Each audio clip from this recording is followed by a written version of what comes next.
Bien. Soy Martín Mendivil, soy actor, productor teatral y gestor de un espacio independiente acá en la Ciudad de La Plata que se llama La Mercería Teatro, junto a otros compañeros. Mi vínculo con la red multicultural viene justamente a través de la red de la Mercería Teatro, ya que la red es un colectivo de espacios independientes de autogestivos de la Ciudad de La Plata. Cabe aclarar que en La Plata hay más de 100 y pico, 120, 130 espacios culturales, y dentro de la red habrá unos 60 espacios culturales trabajando unidos.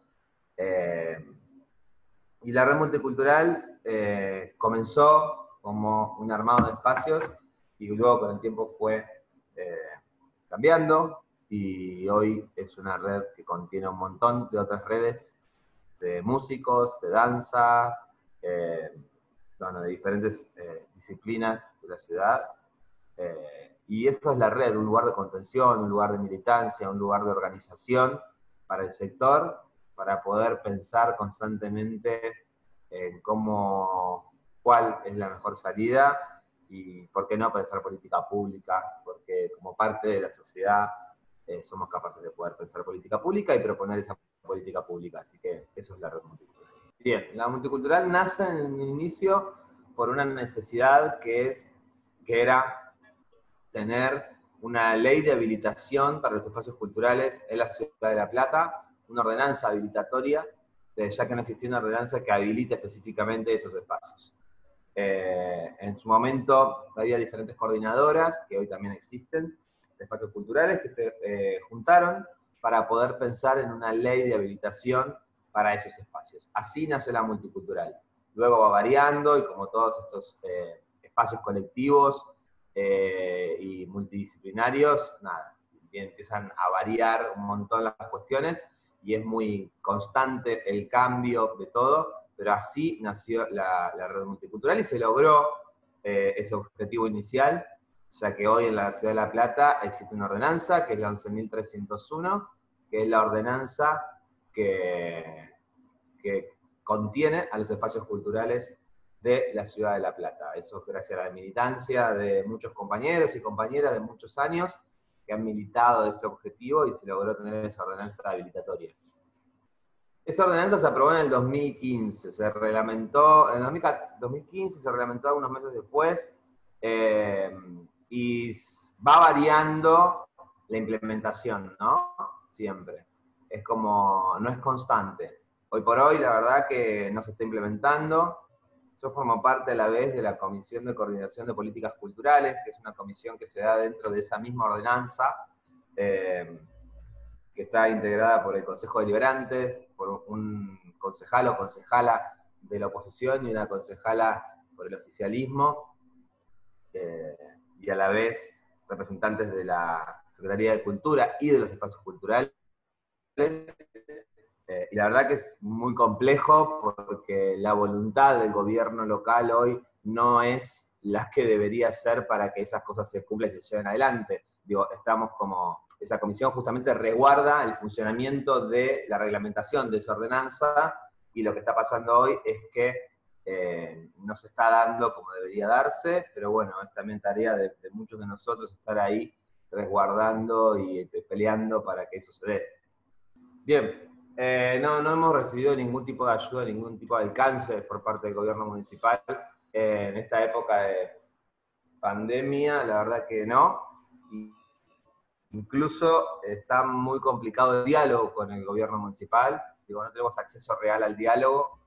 La verdad que es esa la realidad. Directamente el secretario de Cultura, que se llama Martiniano Ferrer Picado, nunca tuvo la delicadeza de sentarse con la red multicultural La Plata en toda la pandemia.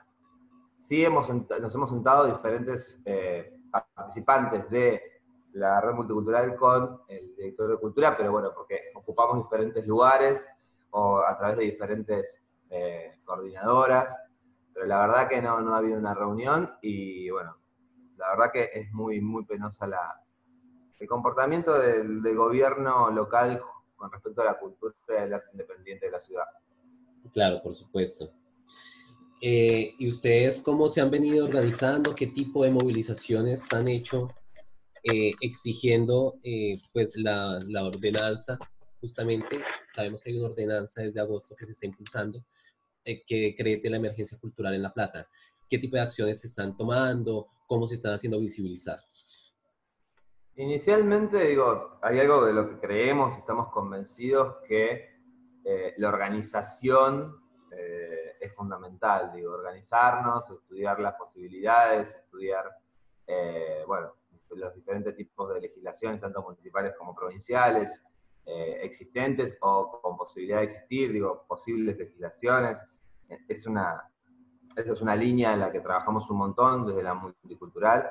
Cabe destacar que la multicultural es sumamente rica, amplia, vasta. Digo, tenemos un montón de compañeros y compañeras de diferentes lugares y con diferentes formaciones, entonces eso lo hace muy interesante. Eh, y la organización es como nuestra base de ir hacia adelante, digamos.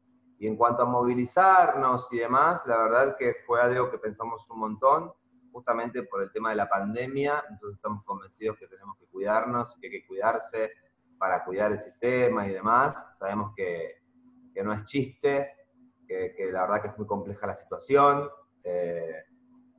Entonces la verdad que lo pensamos un montón, el tema de tomar la calle, más allá de que la calle es propiamente el lugar del arte y la cultura independiente, y digo, y así se ha vivido en esta ciudad durante mucho tiempo, más allá de que el gobierno local no le guste que sea una utilización del espacio público, porque claramente cuando el arte y la cultura ocupan el espacio público generan un montón de cosas que a este tipo de gobiernos no le gustan, como el pensamiento crítico, la participación, la cercanía con los vecinos, la cuestión del territorio y demás.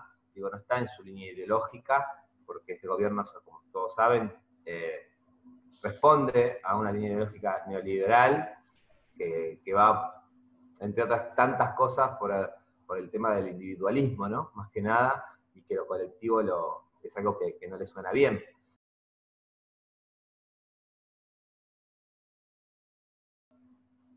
El pedido de la emergencia cultural no está solamente en la ciudad de La Plata, sino nosotros estamos hablando de emergencia cultural en la provincia, estamos hablando de emergencia cultural en la nación, estamos hablando de emergencia cultural claramente en el mundo.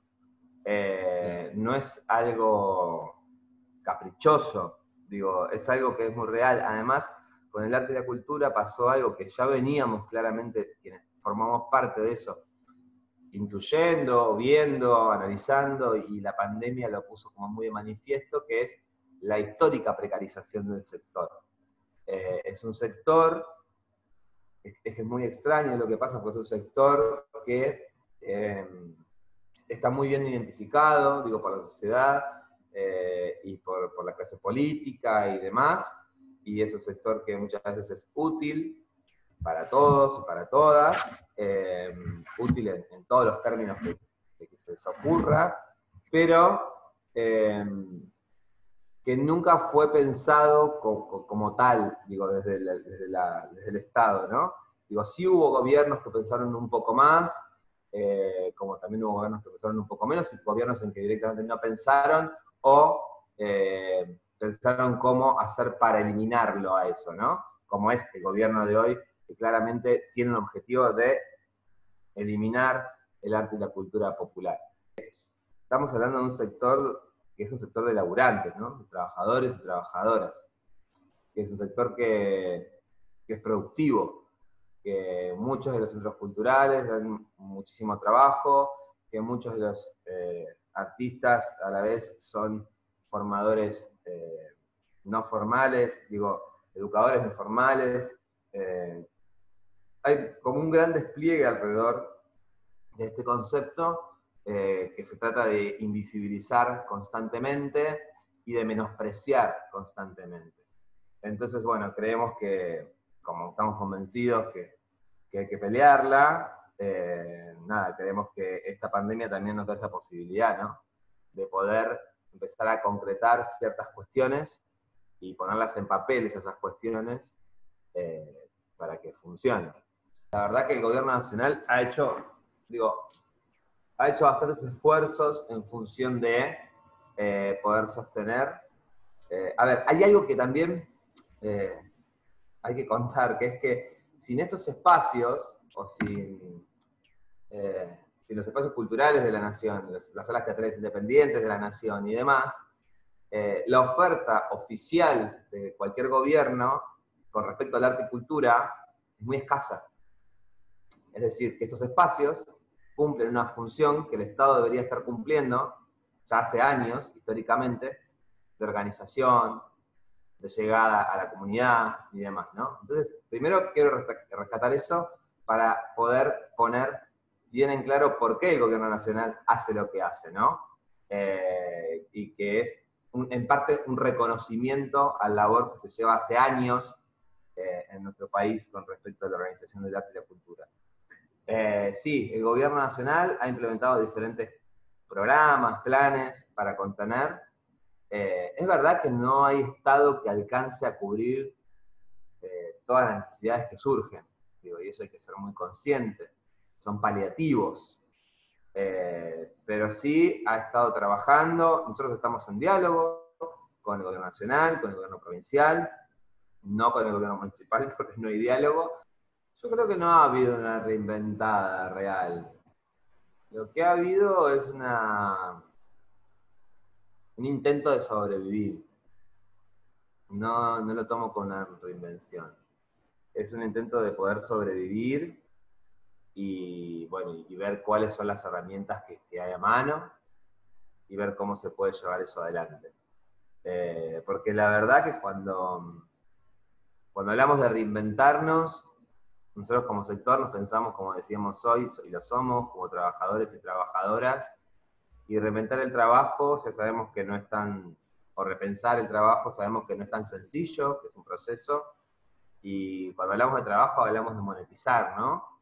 En parte, y monetizar en pandemia, virtualmente, que es lo único que podemos hacer, es muy complejo, es poco accesible.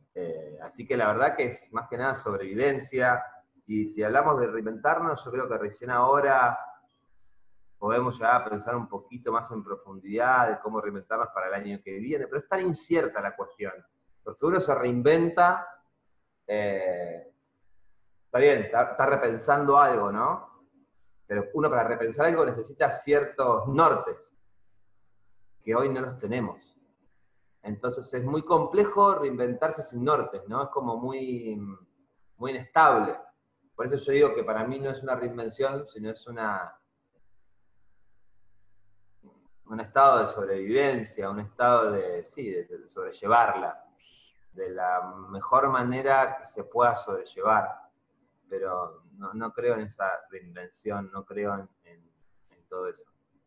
Sí, hay datos de cerradas de puertas en esta ciudad. Sí, hay 2 espacios que han tenido que cerrar. Por ahora hay muchos haciendo fila, porque es verdad que son muchos los costos. Y en provincia de Buenos Aires también ha habido varios espacios que han cerrado, y en la Nación también ha habido varios. Digo, hay algo que trajo la pandemia, es que es esta gran red donde podemos hablar con conocimiento, ¿no? Digo, porque, por ejemplo, yo estoy militando en La Plata, a la vez milito en una organización provincial de salas de teatro independiente, y a la vez en una federación nacional de salas de teatro independiente. Entonces, digo, la virtualidad sí ha generado eso de poder tener acceso y cruzar datos y realidades a nivel nación y a nivel incluso Latinoamérica, donde se observan muchos problemas comunes de la cuestión. Y sí, hay cierres, y el tema es que va a ser muy complejo el volver a armarse. No sé cuán factible va a poder ser esa volver a armarse. Y no solo se pierde el espacio físico, concreto, las paredes, sino se pierde ese entramado social que sostienen y que armaron cada uno de los espacios culturales, ¿no? Que cuesta mucho armarlo. El vínculo con el barrio, el vínculo con el público, tengamos en cuenta que no es una actividad comercial, que es una actividad totalmente independiente, autogestiva, que lleva muchos años armar toda esa cuestión más vincular y de territorio. Entonces se pierde todo eso, que es muy fuerte esa pérdida.